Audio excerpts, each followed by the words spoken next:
This language is spoken in the biggest and coldest region of the biggest and coldest country. It can be heard in the coldest places inhabited by human beings, and when it is heard, it somehow resembles Turkish. Darobo.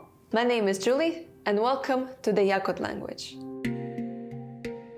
The Yakut language, or as the native speakers call it, the Sakha language, is spoken in the Sakha Republic, the biggest region of Russia where it is co-official with Russian. Sakha Republic is really big. It is almost as big as India. It is a fifth of Russia and it spans across 3 time zones. But it is also very sparsely populated, with just around 1 million people living there, of which 55% are ethnic Yakuts. There are around 450,000 Yakut native speakers out of 478,000 Yakuts, so almost all Sakha speak their language. They are also almost all bilingual in Russian. Yakut language is sometimes used alongside Russian as a lingua franca for communication between different indigenous ethnic groups in the region. There are 2 main dialect groups, Eastern and Western, both of which are mutually intelligible. Dolgan, a close relative of Yakut language, is sometimes also considered a dialect. The Yakut language is thriving in the Sakha Republic. It is used as a language of everyday communication, of government administration, of arts, literature, media, and education. Though the knowledge of Russian is essential for most of the jobs, especially high-status jobs and higher education. That is why, even though the number of Yakuts is growing every year, the number of native speakers is slowly falling, approximately by 1.3% a year. It is a slow fall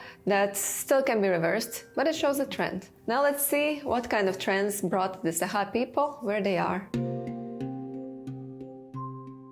The Yakut language belongs to the Turkic language family, which stretches all the way from Turkey to the Sakha Republic, with the Yakut language being its northernmost representative. Proto-Turks came from somewhere in the Siberian steppes and the Altai mountains.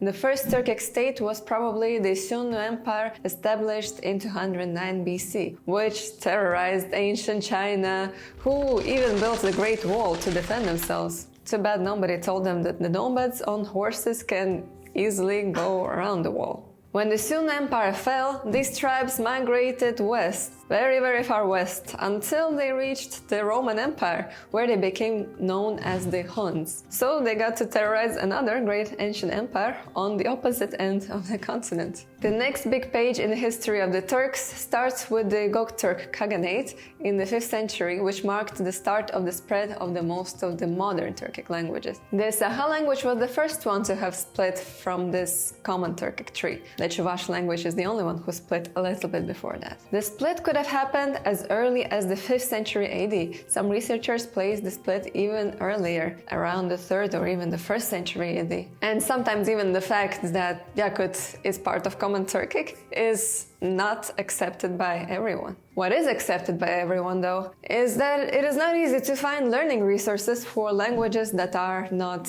English, Spanish, or French. That's where today's sponsor, italki, comes in. Italki isn't just for major languages. They offer lessons in over 130 languages, so on italki you can learn almost any language you want, even something as rare as Yakut. For nice to meet you, we would say Bilsihinen. Bilsihinen. Very good, perfect on the double vowel there. Bil is a common Turkic language stem, meaning to know. Italki may even be the only language learning platform offering this language. What makes Italki special is their personalized approach. You get one-on-one lessons with your teacher who adapts to your level and interests. This direct interaction accelerates your learning because, you know it, in language learning, practice makes perfect. Finding your ideal teacher is simple. Browse through the profiles, read reviews, and use filters to match your preferences. Maybe you want someone who speaks your native language or shares your interests. The platform is incredibly flexible, no subscriptions, just pay per lesson. Schedule sessions anytime, anywhere, using your phone or laptop. Here's an exclusive offer for my viewers. The first 50 people to click on the link below in the description and use the code JULINGO5 will get $5 free when buying $10 worth of lessons. That's a 50% bonus to start your language learning journey. Remember, the discounts are only available for the first 50 users, so don't wait too long. Click through the link below in the description to get started. By the way, my italki Yakut teacher has a YouTube channel for learning Yakut, so check it out. I'll leave the link below. Or better, get his italki lesson. The ancestors of the Yakuts are considered to be the Kurikan tribes, who lived in the western Baikal area. According to some researchers, the Kurikans themselves are one of the remnants of the Sunu Empire. From there, somewhere between the 10th and the 16th century, they started migrating northwards, down the Lena River. Some say the migration was due to the Mongol expansion in the 13th century, as the Kurikan were replaced by the Mongolian Burat people. From another side, it could have been just a natural migration due to population growth and expansion in the only available unoccupied space. The lifestyle of Sakha was very different to the surrounding indigenous Tungusic, Mongolian and Yukagir people in this northern land where they arrived. They were cow and horse herders, while others were mostly deer herders and hunter-gatherers. It's quite astonishing actually how the Yakuts managed to adapt cow and horse herding to such an extreme climate. Just imagine, cow herding at -50 Celsius. Thus, Yakuts are the northernmost pastoralists in the world. Though in Yakutia, the cold is very unique. In winter, there is virtually no wind, which helps to create a beautiful, still winter landscape.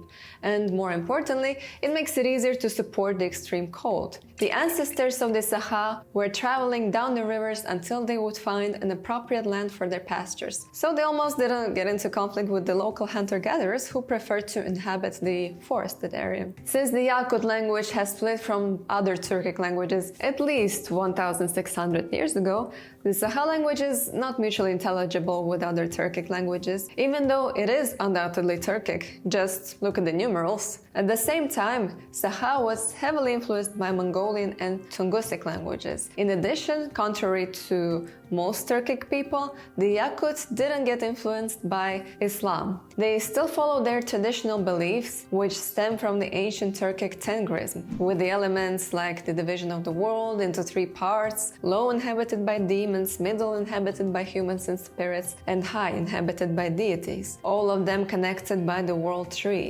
As a result, their language didn't get Arabic and Persian loanwords. That's why Ataturk, when preparing the reform of the Turkish language, had a little dictionary of Sakha on his table as a source of native Turkic words. The etymology of the words Sakha and Yakut are unclear. Some say that the name Yakut comes from the Evenki Yako, adopted by Russians, and that Sakha comes from the word white or sun. That's why on the flag of the Republic of Sakha you can see exactly that, the white sun.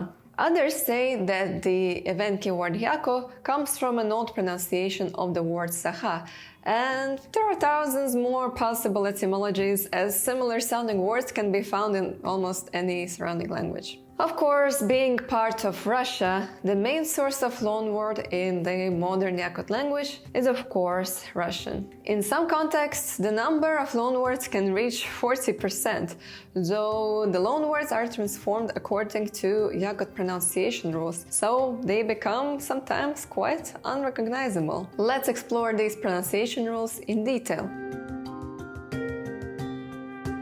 The ancestors of the Sakha were using the ancient Turkic writing system, the so-called Orhon script, or the Turkic runes. When migrating north, Sakha took with them this writing system. They continued using it on various objects and rock art up until the arrival of Christian missionaries, who in 1819 created the first Cyrillic-based alphabet. The first book was the transcript of the epic Olonho, written down in 1893-94. Olonho was traditionally an oral epic story told by Olonhohuts, who could perform it sometimes for 7 days straight. Each of them could read the famous story of the gods and heroes slightly differently. Even though some texts started to appear, this alphabet wasn't well adapted for Yakut. In 1917, an alphabet based on international phonetic transcription was developed. It looked quite unusual, and guess what? It was completely phonetic. In 1930, the Soviet Union imposed a new Latin-based alphabet, and in 1940 transformed it into a Cyrillic-based alphabet. This is the alphabet the Sakha are using to this day. It has 40 letters, 33 come directly from the Russian alphabet, and 7 are added for the unique Yakut sounds. In addition, these letters are only used for some Russian loanwords and are rarely encountered. There are 8 vowel sounds, a, e, I, o, u, ü, ö, and ü.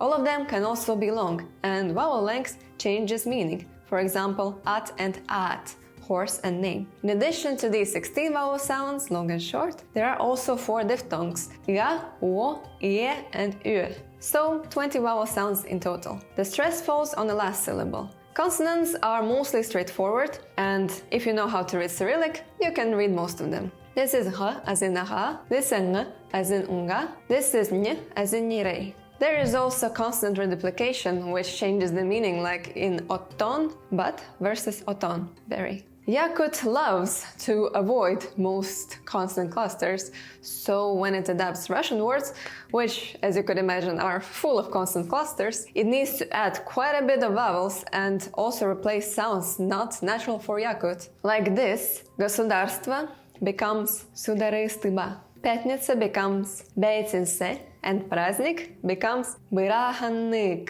It's good to learn some theory, but now let's hear how it all sounds in practice. And for that, here's Maria from the Life in Yakutia channel. Үтө күнү күндө доғыттар бүгүн мен эяха күндө төрөбүт тыл ден каанын аган берекпин барым. Төрөбүт төрөт тыл, сөрүн сөөгө курдук, сүрәгы бары сөрүр кетер. Убага сотон уңтун курдук, уйлахан куяска, утагы ахарар. Сыржыгыны көннүбүт сылгы кымыхын курдук, тостор куяска, тоғулу ханнарар. Иетелебит ие тылбыт иенағас тері имеңінен бұяңынан ибиирен берер. Саппа садарақ отынан күтір хараңаны көлімнеде сыртатыр. Быстар ойдон күнге бұғал абырал болар.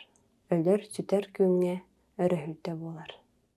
Thank you, Maria. Definitely check out her channel where she talks about everyday life in the coldest region on Earth. And believe me, in these conditions, even the most basic things are so different from what we're used to, like getting water or farming. Just check out the channel, it's really interesting. And if you want to learn Sakha, she also has a second channel, Let's Learn Sakha.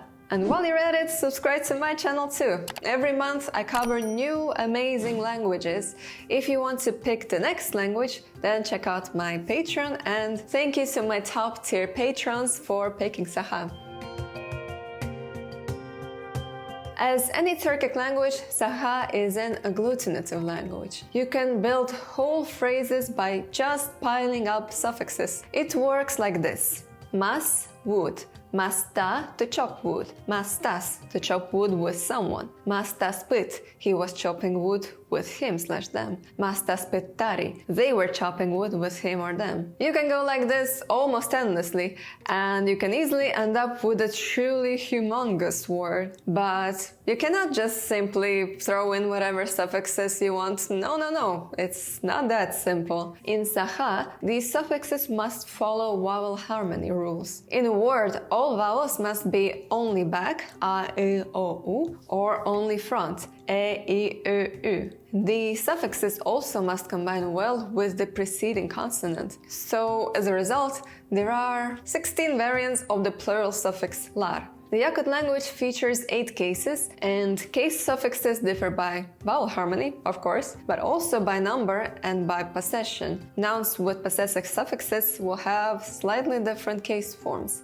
Let's now break it all down with an example phrase. Eheng ogolorgo kepsir. Your grandfather is telling stories to the children. You see, first of all, that it's an SOV sentence. That's because Yakut is an SOV language. Again, typical of Turkic languages. The verbs also change by person, number, and tense. There is a present, a future, and 8 different versions of the past, with things like episodic past tense, distant past tense, or episodic distant past tense. Yakut Yakut is very special. It is part of a big Turkic family, so it has its rich cultural heritage, but it has developed in isolation for hundreds of years. Maybe that's why the Yakuts have developed a creative spark. Not only the Sakha people have kept their ancient traditions, but they are also on the forefront of the contemporary cultural scene. Sakha Republic has the third biggest movie industry in Russia after Moscow and St. Petersburg, with local directors filming independent movies in the Yakut language and getting noticed even in international film festivals. It seems there is some kind of creative energy flowing through the still windless air, through the fields and forests inhabited by thousands of spirits, through the land bound by permafrost. And the Yakut people feel this energy. Learn the Sakha language and maybe, just maybe, you'll feel it too. Thank you so much for watching and see you in our next exploration.